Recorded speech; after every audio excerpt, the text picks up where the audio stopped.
Negus. What's good with y'all, man? It's your boy Ace Maceo, the Divine One. Chaos Magus, Chaos Shaman. But in this moment, I want to talk a little bit about Shiva. Hindu god, Hindu deity, the destroyer. In this context, we're talking about the way and the life, the way Shiva lived, okay?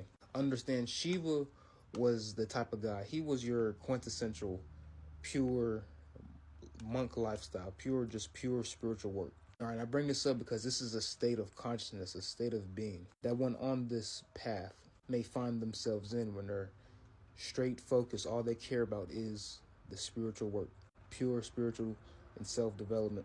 Because it is from that discipline, from that level of focus and concentration, that the power is gained, the strength is gained, transcendence is reached. But see, understand how Shiva was living.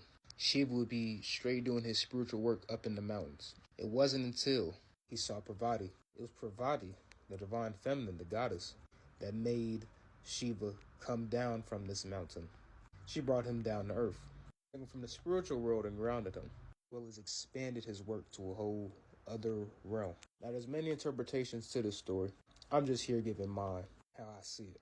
Because one thing with all these ancient deities, all these ancient gods and goddesses, in studying, understand we are studying ourselves, both aspects of ourselves as well as archetypal stories.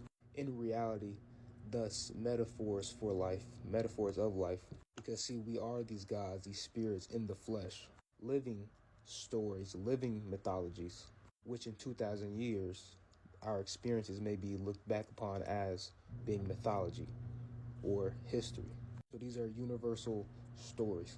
This one here is for my Shivas. It's focused on a craft, focused on a spiritual work, on a development. I want y'all to know there is a Parvati out there.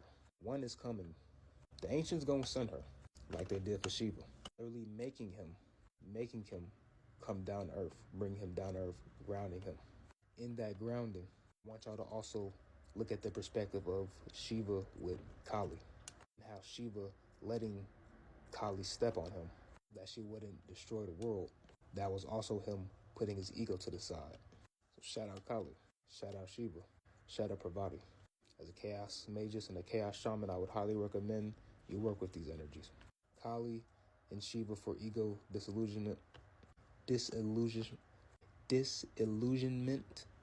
ego dissolving, getting to that state where you are in flow with the universe, in flow with spirit, going along for the ride, being guided by the feminine, which in the occult and esoteric we understand being the universe, the spirit, nature.